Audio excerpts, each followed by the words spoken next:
오늘은 끈기 있는 믿음 생활이라고 하는 제목으로 함께 말씀을 나누고자 합니다. 어떤 마을에 물이 나오지 않아서, 물이 없어서 사람들이 우물을 팠다고 합니다. 그런데 우물을 아무리 파도 물이 잘 나오지 않았습니다. 그런데 어떤 마을에는 물이 나온다고 합니다. 그래서 그 마을에 찾아가서 물었답니다. 어떻게 우리는 물이 안 나오는데 그곳에는 우물물을 그렇게 땅을 파서 물이 나올 수 있느냐고 그렇게 물었더니 그 사람이 대답하기를 나는 물이 나올 때까지 판다고, 그래서 한 번도 우물을 팔 때 실패가 없었다고 그런 이야기를 했다는 이야기가 있습니다. 우리가 우물을 팔 때 물이 나올 때까지 파는 것, 이것이 바로 끈기가 아니겠습니까? 우리의 믿음 생활이라고 하는 것은 이 마라톤과 같습니다. 장거리 경주입니다. 어려운 일이 있어도 우리는 천국을 포기할 수는 없습니다. 또한 우리의 믿음을 저버릴 수도 없습니다. 주님 오시는 그날까지 우리가 반드시 해야 될 일이 있다면은 그것은 바로 믿음 생활입니다. 다른 것은 포기해도 믿음 생활, 이것은 포기해서는 안 됩니다. 주님께서 말씀하시지 않았습니까? 인자가 올 때 믿는 자를 보겠느냐. 우리 주님께서 구름 타고 다시 오시는 그날 찾는 사람이 있다면, 우리 주님이 찾는 사람이 있다면 그 사람은 바로 믿음 있는 사람을 찾으신다 하는 것입니다. 그러기에 우리는 주님 오실 때까지 마라톤 경주를 하듯이 꾸준하게 끈기 있게 믿음 생활하는 것, 이것이 지속되어야 합니다. 오늘 읽은 말씀에 보면 흉악한 귀신 들린 자기 딸을 고쳐달라고 끈기 있게 예수님께 찾아와 절하며 아뢰는 가나안 여인의 이야기가 기록이 되어 있습니다. 이 여인은 예수님께 그의 딸을 고쳐달라고 했지만 우리 예수님은 못 본 채 하셨습니다. 그러나 귀신 들린 내 딸을 고쳐달라고 포기하지 않고 예수님께 메어 달립니다. 갖은 모욕을 당하면서도 지속적으로 예수님께 요청을 합니다. 이렇게 할 수 있었던 것은 바로 사람을 의식하지 않고 우리 예수님만 바라본다면 내 딸이 고침을 받을 수 있다고 하는 믿음이 아니겠습니까? 믿음이라고 하는 것이 무엇입니까? 우리의 삶을 주님께 맡기는 것, 이것이 바로 믿음입니다. 그런데 우리는 사실 살아가면서 주님께 우리의 삶을 다 맡기지 않는 것 같습니다. 조금만 맡깁니다. 가끔씩 맡깁니다. 문제가 있을 때만 맡깁니다. 이것은 온전한 믿음이 아닙니다. 우리의 삶을 다 맡겨야 합니다. 내 삶을 인도해 주십시오. 내 혼자 할 수 없으니 주님 내 삶을 인도해 주십시오. 그러면서 우리는 순간순간마다 매일매일 하루하루를 살아가면서 우리는 주님께 나의 삶을 맡기고 기도하면서 그렇게 살아가야 합니다. 믿음이라고 하는 것은 우리의 무게중심을 주님께로 향하는 것입니다. 그래서 기대고 있다가 넘어진다면 예수님께로 넘어지는 것이 바로 믿음입니다.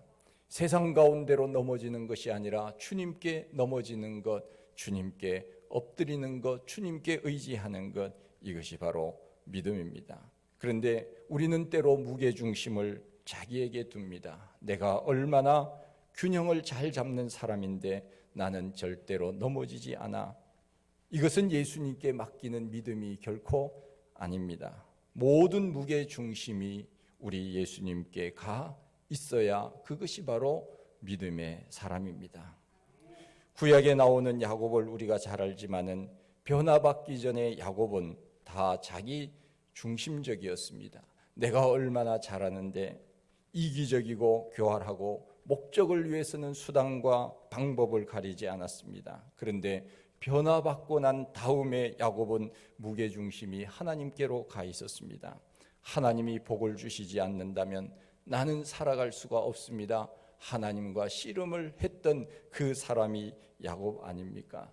야곱은 처음에는 자기의 목적을 위하여 이기적이고 거짓말하며 수단과 방법을 가리지 않았지만, 그러나 나중에는 하나님 앞에 다 맡기면서 인생을 마감했던 것을 보게 됩니다. 이것이 바로 야곱의 위대한 점입니다. 가나안 여인의 믿음이 바로 그러한 믿음이었다 하는 것입니다. 물러서지 않는 믿음입니다. 끈기 있는 믿음입니다. 그런데 예수님의 태도를 보면은 참으로 냉정하기 이를 데 없습니다. 이 여인이 자기 딸을 위하여 간절히 예수님께 요청했음에도 불구하고 우리 예수님은 거들떠 보시지도 않았습니다. 그 정도 부르짖으면 들어주어야 하는데 예수님은 너무했습니다. 냉정하게 대합니다. 보통 사람 같으면은 이렇게 예수님께서 나를 외면하신다면 나도 포기하겠다, 그렇게 생각했었는지도 모릅니다. 그러나 이 여인은 결코 물러나지 않았습니다. 이것이 그의 장점이며 그의 믿음이었습니다. 부모가 자식을 바르게 교육하기 위하여 때로는 엄하게 하는 경우가 있습니다. 예수님께서 지금 이 여인에게 냉정하게 반응한 것은 그 여인을 외면한 것이 아닙니다. 그 여인을 무시한 것이 아닙니다. 사랑이 없어서도 결코 아닙니다. 그에게 믿음이 있는가? 그의 믿음을 우리 예수님은 보고 싶어 했던 것입니다. 이 여인이 그렇게 부르짖었지만 예수님은 한 말씀도 대답지 아니하셨습니다. 우리 하나님은 우리의 기도를 들으시는 분이라고 우리는 그렇게 알고 있지 않습니까? 그런데 예수님께서는 지금 침묵하고 계십니다. 왜 그랬을까요? 예수님께서 그 여인에게서 믿음의 씨가 자라기를 기다리고 계신 것입니다. 우리도 기도할 때 기도의 응답이 빨리 되지 않을 때가 있습니다. 그때 우리가 어떻게 해야 됩니까? 포기하면은 안 됩니다. 사실 응답이 빨리 되지 않을 때, 그때 우리의 믿음이 자라나는 것입니다. 인내 속에서 주님을 더 묵상하게 되고 더 주님을 찾게 되고, 왜 빨리 기도를 들어주시지 않는지 주님의 뜻을 발견하려고 애쓰는 그 시간이 어찌 보면 우리를 더 성숙하게 하고 더 믿음이 자라게 하는 시간이 되는지도 모릅니다.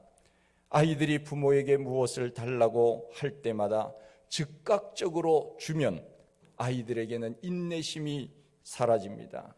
요즘은 인스턴트 시대 아닙니까? 무엇이든지 빨리 되지 않으면 사람들이 조급합니다. 우리나라가 이렇게 경제적으로 성장한 것은 사실 어찌 보면 우리나라 사람들이 빨리빨리 문화가 있었기 때문이라고 사람들이 말합니다. 그러나 그것이 다 좋은 것만은 아니었습니다. 빨리빨리라고 하는 것, 그것은 곧 여러 가지 약점이 나타날 수 있기 때문에 그렇습니다.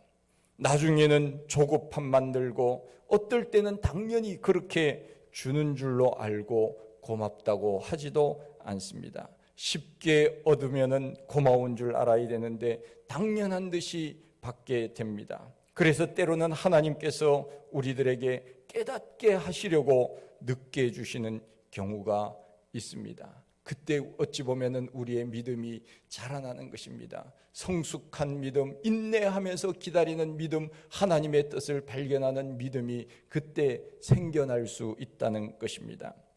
음식점에 가서 음식을 빨리 달라고 재촉하는 사람은 어리석은 사람입니다. 어느 정도 준비가 되어야 먹을 수 있는 것이 아닙니까? 그런데 빨리 달라고 하면 그만큼 소홀한 대접을 받을 수밖에 없는 것입니다. 김치를 먹을 때 겉절이를 좋아하는 사람도 있지만 숙성된 김치를 좋아하는 사람도 있습니다. 숙성된 것은 깊은 맛을 냅니다.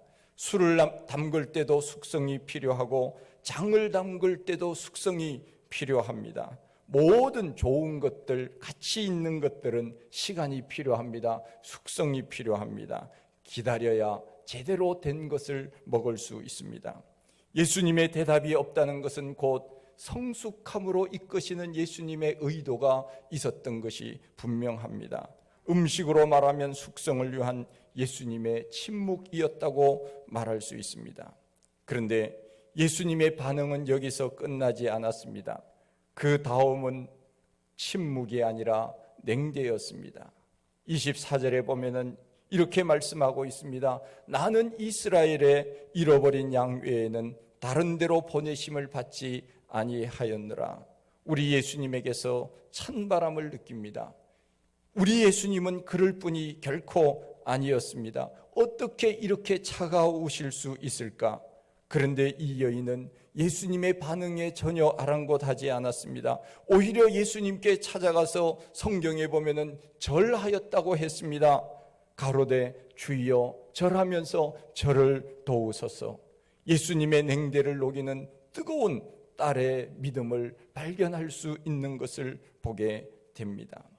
이쯤 되면은 그야말로 보통 사람 같으면은 포기할 수 있습니다. 원망할 수 있습니다. 그러나 이 여인은 예수님의 그 냉대와 차가움 속에서도 오히려 그의 마음은 더 뜨거워졌습니다. 주님 앞에 매어 달려서 내 문제를 해결해야 되겠다고 하는 그 간절한 마음이 점점 더 높아지고 있는 것을 보게 됩니다. 인생을 살다 보면 하나님께서 우리의 삶을 뜨거움으로 인도하실 때도 있고 때로는 차가움으로 인도하실 때도 있습니다. 평탄함으로 인도하실 때도 있고 험난한 길로 인도하실 때도 있습니다. 왜 그렇습니까? 우리의 믿음을 전천후 믿음으로 만들기 위해서 그렇습니다. 우리를 냉정하게 대하시기도 하고 사랑으로 따뜻하게 품으시기도 하는데 그것은 우리의 믿음을 더 강하게 만드시기 위함이라는 것입니다.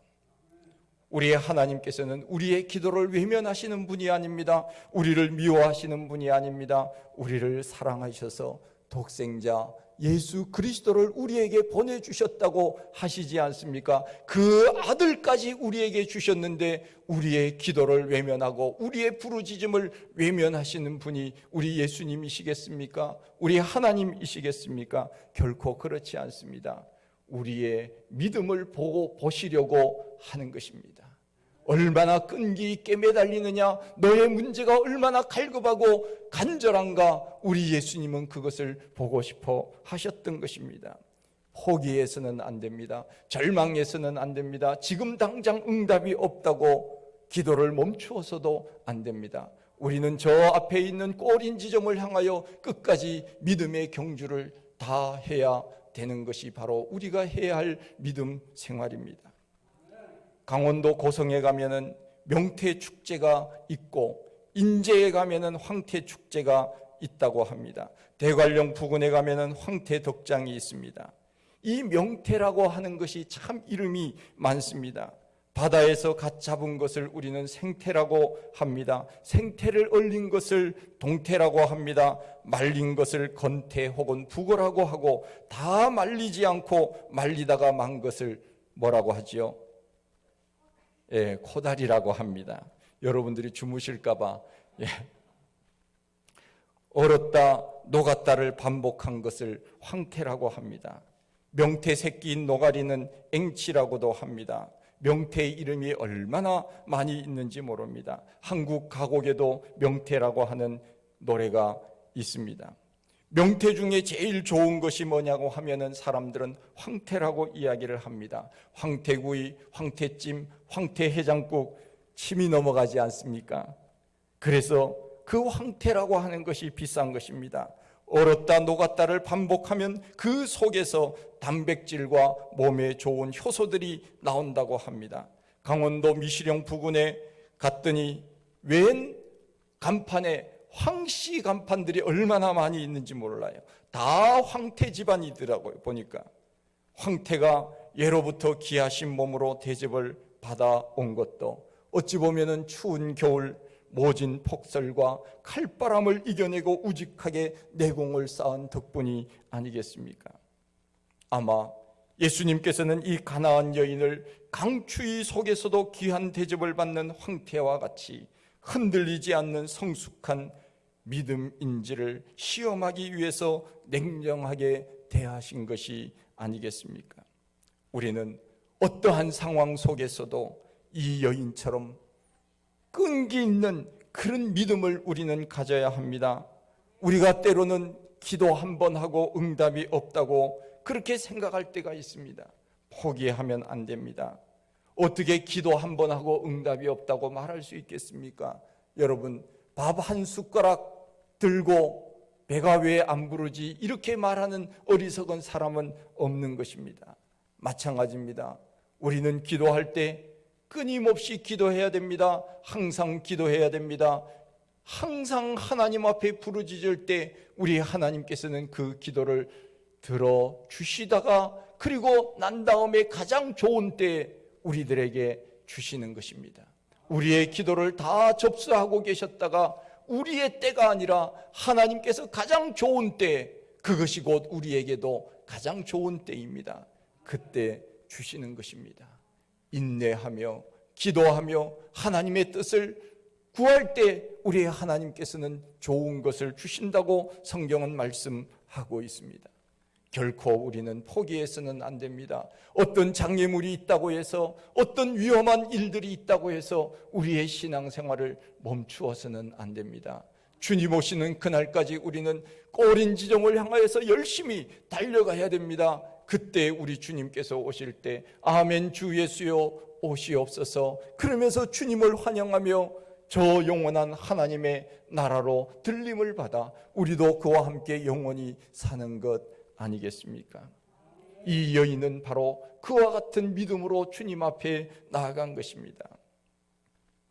저는 목욕탕에 가면은 냉온욕을 합니다. 뜨거운 탕에 들어가고 그 다음에 또 차가운 탕에 들어가고 계속적으로 이것을 반복하는데 의사들의 말에 의하면 한 7번 정도 냉온탕에 왔다 갔다 하면은 감기도 걸리지 않고 건강해진다, 그런 이야기를 들은 적이 있습니다. 그것이 아마 나름대로 건강의 그 비결이 아닌가 생각이 되어집니다. 바울이 고백했습니다. 내가 풍부에 처하기도 하고 비천에 처하기도 하라. 그 다음에 뭐예요? 일체의 비결을 배웠느라. 그렇습니다. 내가 뜨거움에 처하기도 하고 차가운 데 처하기도 하고 좋은 일이 있기도 하고 그렇지 않은 일이 있기도 하고 경제적으로 부한 때도 있고 가난한 때도 있었지만 그러나 내가 그 일을 통하여 일체의 비결을 배웠노라. 바울이 그렇게 고백한 것은 평탄한 인생이 아니었습니다. 굴곡이 있었지만 그 가운데 하나님의 놀라운 뜻을 깨달았다고 하는 뜻이 아니겠습니까? 우리의 신앙생활도 마찬가지입니다.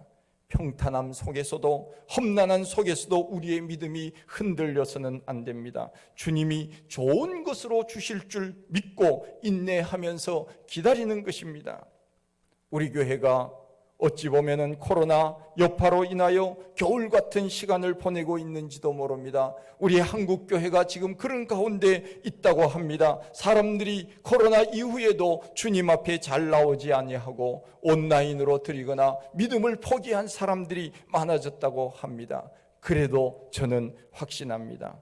이 자리가 가득 차 넘치는 그날이 반드시 있을 것이라고 저는 믿습니다. 끈기 있게 기도하고 포기하지 않는다면 하나님이 그렇게 해 주실 것입니다.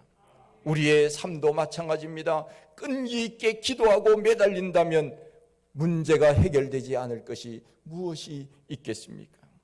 그 다음 가나안 여인의 부르짖음에 예수님의 반응을 보십시오. 이번에는 예수님께서 모욕까지 하고 계시는 것을 보게 됩니다. 26절에 보면은 자녀의 떡을 취하여 개들에게 던짐이 마땅치 아니하니라. 이 여인을 개에게 비유하고 있습니다. 차라리 이방인 같은 너 같은 사람에게 내가 복을 주느니 차라리 개에게 주겠다고 하는 그런 뜻이 아니겠습니까? 이 여인을 개와 비교를 하고 있는 것입니다.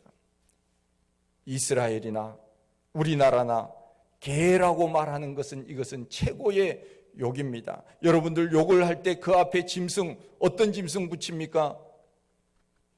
얘기하기가 좀 뭐하시죠? 뭐 사자나 호랑이 이렇게 붙이면 얼마나 좋겠습니까? 아이 사자 같은 놈, 아이고 호랑이 같은 놈 그러면 얼마나 좋겠습니까? 그런데 사람들이 그렇게는 붙이지 않더라고요. 꼭 무슨 개가 잘못한 것이 많은지 꼭 개라고 붙여서 욕을 하는 것을 보게 됩니다. 여러분, 가능하면 개하고는 달리기를 하지 마십시오. 아시죠? 개하고 달리기를 해서 지면은 개보다 못한 놈이고 이기면 개보다 더한 놈이고 비기면 뭐예요? 개 같은 놈입니다. 누가 만들어낸 이야기겠지요. 개하고 달리기 시합은 하지 마십시오. 개하고 비교하는 걸 사람들은 좋아하는 사람이 없습니다. 그런데 예수님은 이 여인을 개하고 비교했습니다. 이 정도 되면은 이 여인은 포기해야 됩니다.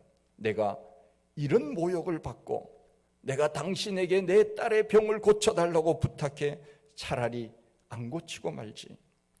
그렇게 생각할 수 있지 않겠습니까? 이것이 우리의 어떤 당하는 일이라고 한번 생각을 해보십시오. 우리 마음속에 이런 마음이 생기지 않겠습니까? 차라리 당신에게 내가 고쳐주는 것보다 개를 고쳐주는 것이 낫지. 이렇게 표현을 했다면 이 여인은 포기해야 마땅한 것입니다. 그러나 이 여인은 그렇게 하지 않았습니다. 이 여인이 말합니다. 주여, 올소이다마는 개들도 저의 주인의 상에서 떨어지는 부스러기라도 먹지 않습니까? 이것은 무슨 뜻입니까? 예수님께서 주시고자 하는 그 부스러기 은혜라도 나에게 좀 주십시오. 그런 뜻이 아닙니까? 그 부스러기 은혜라도 주시면 내 딸이 지금 고침을 받을 수 있을 것 같습니다. 할렐루야. 이 여인의 믿음이 보통 믿음이 아닙니다. 이 정도는 되어야 믿음이 있는 것 아닙니까? 우리가 결론적으로 알고 있지만 우리 예수님께서 이 여인에게 어떻게 칭찬하십니까? 여인아, 내 믿음이 뭐라고요? 크도다. 예수님 앞에 칭찬받았습니다. 위대한 스승을 아는 사람은 스승이 뭐라 그래도 그 권력 앞에, 그 권위 앞에 순복합니다. 이 여인은 예수님이 누구인지를 알았습니다. 그래서 뭐라고 해도 그는 개의치 않았습니다. 대단한 믿음입니다. 믿음이라고 하는 것이 무엇입니까? 우리의 자존심의 한계를 뛰어넘는 것, 이것이 바로 믿음이라고 생각이 되어집니다. 견뎌야 문제를 해결받을 수 있습니다. 조금 어렵다고, 조금 자존심이 상한다고 포기하면 우리가 어떤 문제를 해결할 수 있겠습니까? 인생을 살아가면서 포기하기가 어려운 것이 두 가지가 있다고 합니다. 첫째는 물질을 포기하기가 어렵고, 둘째는 자존심을 포기하기가 어렵다고 말합니다. 보십시오. 야곱이 형 에서를 피하여 외삼촌 집 밧단 아람으로 도망을 갔다가 나중에 20년의 세월이 지나서 다시 고향으로 돌아와서 형을 만납니다. 야곱은 형 에서에게 다가가서 어떻게 합니까? 큰 절을 합니다. 절을 하면서 그 형을 어떻게 부릅니까? 내 주여, 이렇게 부릅니다. 내 주여. 형은 동생을 죽이려고 했습니다. 그러나 선물 보따리를 준비하여서 자기의 모든 자존심을 다 포기하고 하나님 앞에 자기의 생명조차도 맡기고 형에게 다가가서 절을 합니다. 우리가 화해하기 위해서, 어떤 문제를 해결하기 위해서는 우리의 자존심을 포기하지 않으면 그 문제를 결코 해결할 수 없는 것입니다. 화해할 수만 있다면 자존심을 포기하고 엎드리는 것입니다. 이것이 바로 야곱의 장점이었습니다. 가나안 여인도 자존심을 포기했습니다. 내 딸의 병을 고칠 수만 있다면 모든 것을 포기할 줄 아는 믿음이 그에게 있었습니다. 병원에 가서 의사가 진찰을 하는데 팔 걷으세요, 옷 벗으세요. 그러면 어떻게 합니까? 벗어야지요. 부끄러울 수도 있지만 그래야 고치는 것 아니겠습니까? 여러분, 때로는 목사에게 기도를 받을 때 머리를 숙이고 목사는 머리 위에 손을 얹어 기도하는 경우가 있습니다. 이것은 목사에게 사람들이 굴복하는 것이 결코 아닙니다. 하나님께 나의 모습을 겸손하게 드리는 행위입니다. 목사님을 통하여서 하나님의 놀라운 은혜의 역사, 축복의 역사가 일어나기를 원하는 겸손한 마음, 자기의 자존심을 내버리고 주님 앞에 맡기는 그런 모습이 아니겠습니까? 우리의 자존심을 생각하면 우리는 10번이고 100번이고 다 이 자리를 뛰쳐 나갔을 것입니다. 그러나 자존심을 내세우면 어떻게 됩니까? 문제는 해결되지 않는 것입니다. 자존심을 버려야 문제가 해결되는 것입니다. 우리의 하나님 앞에 쓰임받는 사람은 누구입니까? 자존심 센 사람, 이 사람은 하나님 앞에 쓰임받기가 어렵습니다. 하나님 앞에 쓰임받기 위해서는 내 자존심을 십자가에 못 박아야 하는 것입니다. 그래서 바울이 고백하지 않습니까? 나는 나를 십자가에 못 박았노라. 나를 쳐서 주의 말씀에 복종시켜 주십시오. 그런 모습으로 겸손함으로 자기의 모든 것을 내어버리고 주님 앞에 맡길 때 쓰임받는 사람이 되지 않았습니까? 이 모습을 보고 예수님께서 이 여인에게 축복하시고 칭찬하십니다. 내 믿음이 크도다.